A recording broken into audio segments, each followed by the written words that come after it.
Yo, what is going on, everyone? My name is Nick, or the Notorious Fantasy, and in today's video, we're going to be talking about 3 running backs that are being disrespected by fantasy football rankings right now. But before we can go in depth into all 3 of these running backs, I would like to ask that if you guys are new to the channel and you do end up enjoying today's video, that you please make sure to hit that subscribe button down below. And while you're down there, whether you are new to the channel or not, please make sure that you leave a like on today's video. It would help me out a ton. If you want to follow me on Twitter, please do so at NotoriousFantasy. So without further ado, let's get on in to 3 running backs that are being disrespected by fantasy football rankings right now. We begin at number 1 with Aaron Jones of the Green Bay Packers, current underdog ADP running back 16 at pick number 54. He was the running back number 9 in half PPR last season and the running back 11 in half PPR points per game, tied with Detroit Lions running back Jamal with 2 A's Williams. He played in 17 games last season, toting 213 carries, 12.5 per game, ranking 15th, 1,121 rushing yards, 65.9 per game, ranking 9th, 72 targets, 4.2 per game, 8th, 59 receptions, 3.5 per game, 6th, 395 receiving yards, 23.2 per game, 10th, and 7 touchdowns, 19th at running back. Doing all of this with an offense that definitely wasn't as good as most people would have assumed. Aaron Rodgers was coming off of back-to-back Michael Jordan 96-97 MVP seasons, and the Packers definitely shit the bed, and Aaron Rodgers himself, he wasn't terrible, but he was nowhere near the Aaron Rodgers that we kind of came accustomed to over his career. He had a bad 2022 season. But even with the offense not being as good as many would have thought, Aaron Jones was still very useful, and he was highly effective. 5.0 true yards per carry, 7th at running back. 5.6 yards per touch, 12th. 893 yards created, 52.5 per game, 8th. And 80 evaded tackles, 4.7 per game, number 9. And again, I want to kind of reiterate, this was on a Packers offense that underperformed by a wide fucking margin. This was an offense that was not really all of that good and was relatively unreliable week in and week out. You didn't really know how many points the Packers were going to put up. But even then, even with the competition around him of A.J. Dillon, we still saw that Aaron Jones was able to put up big numbers. And the biggest reason why I think people are nervous about Aaron Jones isn't even A.J. Dillon. It's the people thinking that, hey, maybe this Packers offense isn't going to be the best under Jordan Love. And I get that. We don't know how good Jordan Love is going to be. But could Jordan Love be just decent enough for Aaron Jones to be great? I think the answer is yes. I think this team and Matt LaFleur, head coach of the team, is going to want to run the rock more because they want to take the pressure off the shoulders of Jordan Love. I think they are going to try to run the rock at an incredibly high rate. Now, obviously, if they're down late in the games, then they're going to have to throw the ball. But I think early on, their game plan for at least the first half of the game is going to be to try to run the rock. And another thing is Aaron Jones is great at catching the ball. And we see a lot of rookie quarterbacks liking to take that check down. You get nervous, you don't want to throw the ball 25 yards down the field, you throw it to Aaron Jones, who's standing 3 fucking feet away from you, and he can take that to the house. Aaron Jones is an incredible pass catcher, and that is something that seems like a lot of people gloss over. Again, 72 targets, 8th at running back, 59 receptions, 6th, 395 receiving yards, 10th at running back, all top 10 in the receiving stats.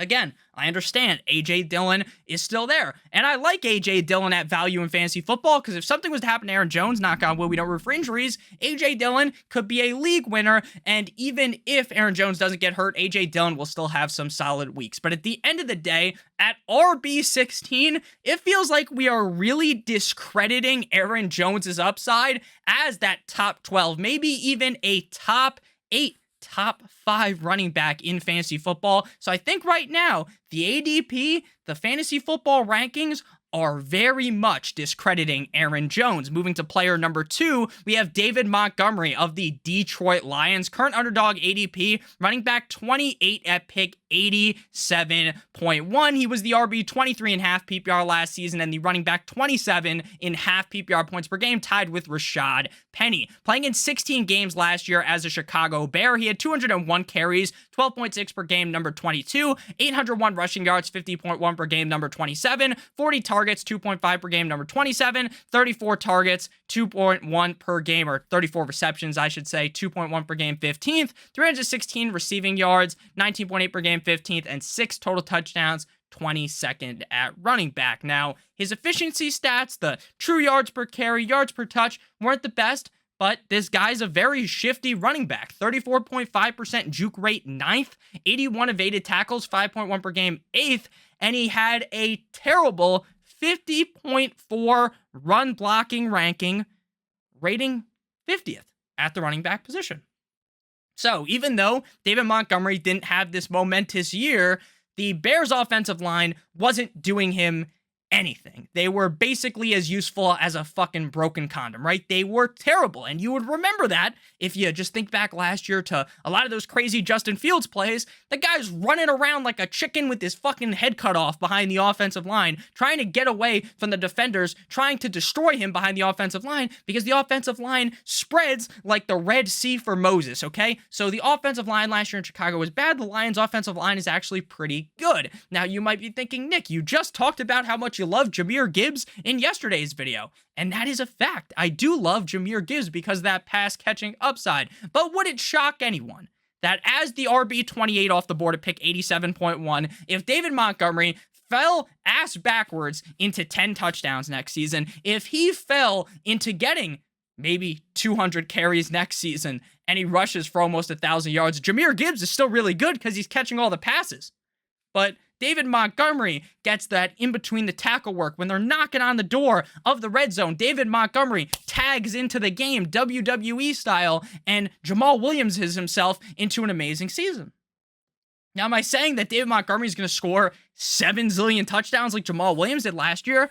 No, but it's very clear that Dan Campbell wants a running back to do that. It's very clear that the team gave David Montgomery the money for the reason. Obviously, if I had to just pick one in a vacuum, I would much rather have Jahmyr Gibbs because of that pass-catching upside. But I still think that even with Jahmyr Gibbs there, this Lions offense, I've talked about this a lot, this isn't your old Lions. This isn't a Lions team that rolls over and dies and gets their belly fucking rubbed in the second half of the games. This is a Dan Campbell offense that is going to chew your kneecap off, as he would say. So I am very excited about David Montgomery, especially at ADP right now.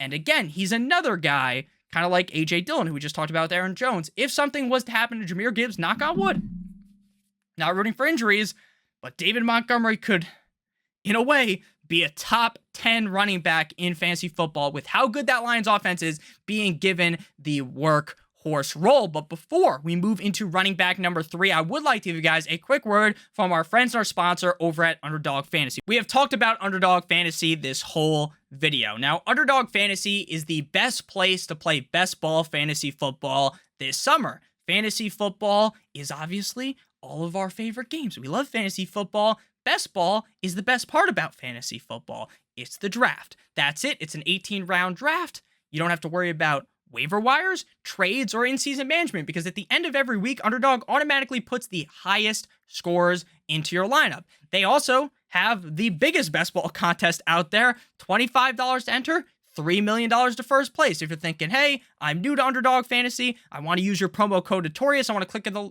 link in the video description, but I don't want to invest $25 in every draft because I'm new. I get that. They just released the Puppy 2. Only $5 to enter, $1 million in total prizes, and $150,000 to first place. So if that sounds fun, that sounds exciting, the best part about fantasy football, the draft, you forget about it, and they might come back at the end of the season with a boatload of money, click on the link in the video description down below, or use promo code Notorious for a $100 first match deposit bonus.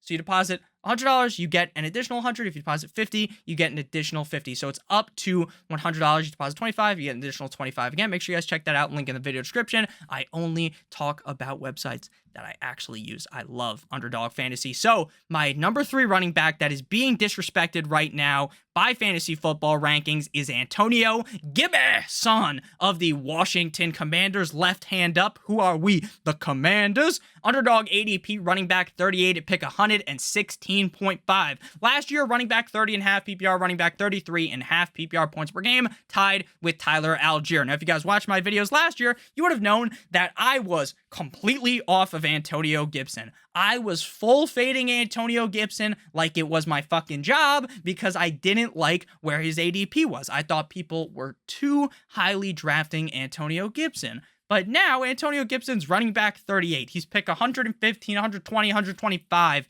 in some drafts. So while he's not free, he's getting close to free range in redraft leagues. 15 games played in 2022 with 6 starts, 149 carries, 9.9 per game, ranking 34th, 546 rushing yards, 36.4 per game, 36th, 58 targets, 3.9 per game, 12th, 46 receptions, 3.1 per game, 13th, 353 receiving yards, 23.5 per game, 13th, and 5 total touchdowns, 31st. What I like about Antonio Gibson is not necessarily his between the tackles presence, right? We know very clearly they're going to use Brian Robinson for that, right? Brian Robinson is built like a fucking bulldozer. That's the guy they're going to want to give the carries to in the, in between the tackles. But I think Antonio Gibson is going to be used as the pass catcher because Brian Robinson doesn't really have that pass catching prowess anywhere near Antonio Gibson. Antonio Gibson was playing receiver in college, so he obviously has great hands. He had a 12% target share in the Commanders' offense, ranking 11th at running back, 79.3% catch rate, 12th, and 7.7 yards per reception, 12th. Now, the Commanders have been a team over the last couple of years with that revolving door at the quarterback position. We've seen like Fitzpatrick, we've seen Heineke, we've seen Dwayne Haskins, RIP, we've seen Alex Smith, we've seen like just a mishmash of dog shit at the quarterback position for the Commanders. Now I understand Sam Howell isn't the second coming of Patrick Mahomes or Steve Young or whatever, but let's be honest, Sam Howell, better than Carson Wentz, right? Should be fine. And if things go ass up, they can go to Jacoby Brissett, who looked really good in Cleveland last year. So I think Antonio Gibson has a pretty solid role. He's the pass-catching running back on an offense that I expect to be pretty good, with a defense that's pretty meh, in my opinion, that's going to be throwing late in games, and Antonio Gibson is going to be targeted. Now, do I think Brian Robinson is a terrible fantasy pick? No, I haven't drafted much Brian Robinson because I definitely prefer Antonio Gibson, and Robinson is going multiple picks ahead of him. Again, I think Antonio Gibson might not see 200 plus carries in the season. I think you'd be a little bit crazy to expect that. But could he get 8, 9, 10 carries a game, catch 4 passes, and end up fantasy relevant in a lot of weeks? Yes. And he's coming off the board after pick 100, which I think is the bigliest disrespect to Antonio Gibson. So I love Antonio Gibson at ADP.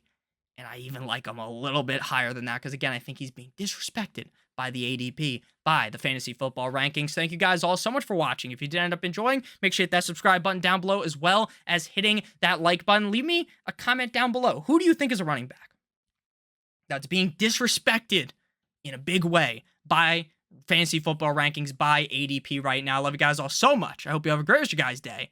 And as always, good boy.